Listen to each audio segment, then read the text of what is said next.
Ini buku yang dijelaskan oleh saya dari Dr. Muhammad Dihanuddin Rais yang berjudul Teori Politik Islam. Mohon maaf, saya tidak mempunyai buku tentang teori Islam. Juga mungkin saya hanya mengambil dari e-book saja. Terima kasih. Assalamualaikum warahmatullahi wabarakatuh. Puji dan syukur kita rahmatkan kepada Sang Agung Nabi Muhammad SAW dan kepada Allah Subhanahu wa Ta'ala sudah memberikan kesempatan kepada saya pada hari ini untuk menjelaskan sebuah review buku dari UTS SPAI. Nama saya Arlan Saiful Insan, NIM saya 1806680.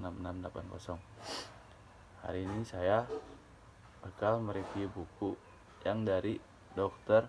Muhammad Dihanuddin Rais yang berteorikan politik Islam. Mohon maaf, saya bukan dari buku dan saya hanya dari internet, dari seperti e-book. Saya tidak akan menjelaskan sebanyak-banyaknya.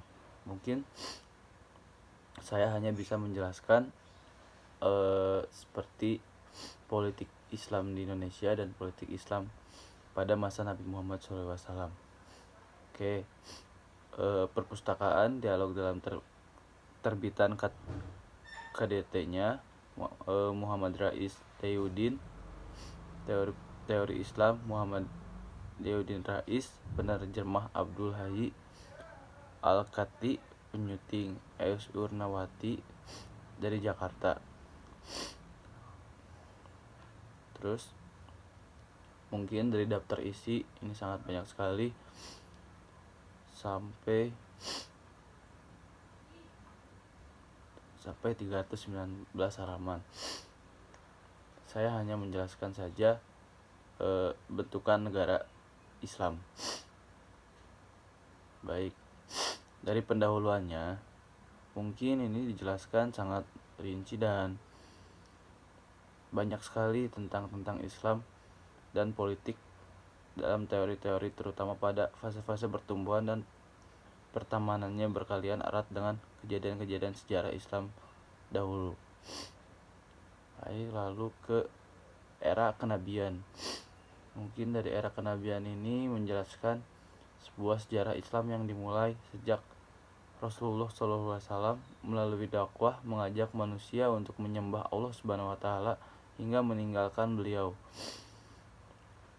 Lalu di era paling baik, jika kini dinamakan sebagai era kenabian atau wahyu karena memiliki sifat tertentu yang membedakan dari era-era yang lain. Era ini berbagi menjadi dua masa, yang keduanya dipisahkan oleh hijrah. Kedua fase ini tidak memiliki perbedaan dan kelainan satu sama lain, seperti yang diklaim oleh beberapa otoritas bahwa yang pertama merupakan fase yang menjadi titik tolak bagi fase kedua. Pada fase pertama, embrio masyarakat Islam mulai tumbuh dan telah diterapkan kaidah-kaidah pokoknya. Syarat Islam disempurnakan dengan mengklarifikasi prinsip-prinsip baru dan dimulailah pengaplikasian serta pelaksanaan prinsip-prinsip itu seluruhnya. Kini itu sejarah Islam sangat banyak sekali. Dalam era Rasulullah SAW mencerminkan era persatuan usaha dan pendirian bangunan umat serta menampilkan ruh yang mewarnai kehidupan politik dan mewujudkan replika bangunan masyarakat kemudian. Namun belum ada kebutuhan terhadap hal itu. Namun demikian, belum lagi era tersebut berakhir pemikiran ini dan membentuk teori-teori politik secara lengkap. Di antaranya, faktor-faktor yang terpenting ada 3 hal. Pertama, sifat sistem sosial yang didirikan oleh Rasulullah SAW. Kedua, pengakuan akan prinsip kebebasan berpikir untuk segenap individu. Dan yang terakhir, penyerahan wewenang kepada umat untuk merinci detail sistem ini, seperti tentang metode manajemen real dan penentuan beberapa segi formatnya. Ini sangat rinci dan sangat banyak sekali. Mungkin saya tidak akan membacakan semuanya. dari politik era kenabian Nabi Muhammad SAW. Lalu ada dari Islam politiknya juga. Sistem ini dibangun Rasulullah SAW oleh kaum mukminin yang hidup bersama beliau di Madinah. Jika dilihat dari segi praktis dan diukur dengan variabel-variabel politik di eranya, mungkin dalam waktu yang sama tidak menghalangi untuk dikaitkan bahwa sistem ini merupakan religius jika dilihat dari tujuan-tujuannya, motif-motifnya juga. Suatu sistem yang menyandang dua karakter sekaligus karena hakikat Islam yang sempurna merangkum urusan-urusan materi dan rohani. Ini tentang Islam dan politiknya. Di sini juga menjelaskan tentang di antara pendapat-pendapat para orientalis seperti Dr. V. Fitzgerald berkata, Islam bukanlah semata agama, namun mereka sebuah sistem politik.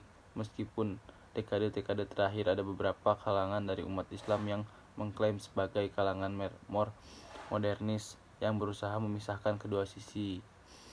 Lalu ada dari Profesor C.A. Nalino berkata, Muhammad telah membangun dalam waktu bersama agama dan negara, dan batas-batas teritorial negara yang dia bangun itu terus terjaga sepanjang hayatnya. Lalu yang ketiga ada dari Dr. Sedhat berkata, Islam lebih baik sekadar agama. Ia juga mencerminkan teori-teori perundang-undangan dalam politik. Lalu ada juga dari Profesor R. Schrottman, Islam adalah suatu fenomena agama politik karena pembangunannya adalah seorang nabi. Ini sangat banyak sekali, sampai ada 7. Yang kelima dari Profesor D.B. McDonald berkata, lalu ada Sir T. Arnold, lalu ada Profesor Gibb. Nah itulah mungkin dari para jurnalisnya. Lalu ada bukti sejarahnya juga. Buku ini sangat rinci sekali, sampai banyak sekali dari era-era Nabi, lalu dari sejarah, dari bukti sejarah Islam dan politiknya juga. Dari bukti sejarahnya ini sudah ada banyak sekali. Di antaranya fakta-fakta sejarah yang tidak berselisihan juga bahwa bangunan masyarakat politik ini atau negara lebih memulai kehidupan aktivisnya. Mungkin dari sebuah buku juga ada kekurangannya dan pasti ada kelebihannya. Mungkin dari kekurangannya ini terlalu banyak atau saya tidak tahu. Kalau buku pasti halamannya sangat banyak, tapi kelebihannya ini sangat banyak sekali. Dia menjelaskan sampai rinci dan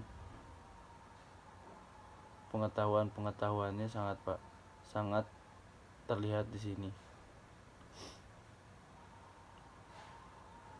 Ada juga pemberian wewenang sampai pertemuan hakifah. Mungkin kalau dari politik Islamnya juga ada pada halaman paling bawah mungkin. Dan ini bab 2-nya seperti kelahiran teori-teori Islam pada masanya, perkembangan pada masanya. Lalu ada lahirnya firqah, sekte-sekte. Lalu ada pemecatan wali, gubernur. Semua di sini jelaskan dari kunjungan Nabi Muhammad, awal mulanya politik Islam, dari teori-teori Dazar dalam masalah Maria, awal munculnya partai-partai, semuanya. Mungkin sini saya akan menjelaskan awal muncul partai-partai. Periode Ustadz beliau menjadi khalifah oleh masa-masa yang di Madinah, dipeloreh oleh para yang telah melakukan gerakan-gerakan seperti yang telah disebutkan, namun pembelahan mampu mengakhiri fitnah. sangat banyak sekali peristiwa Al-Takim,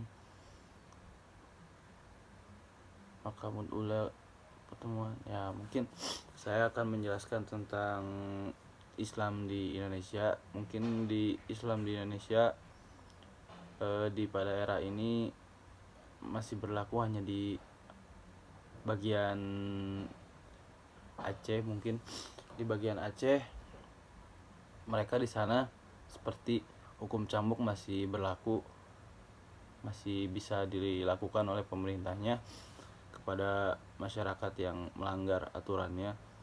Dan di era modern ini mungkin politik Islam sangat susah ya.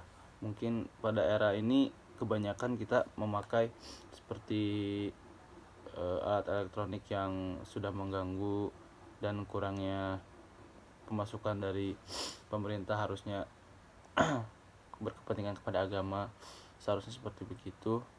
Dan mungkin cukup sekian dari saya untuk penjelasan tentang buku ini, dan maaf bila ada salah-salah kata. Dan mungkin memang sebuah buku ada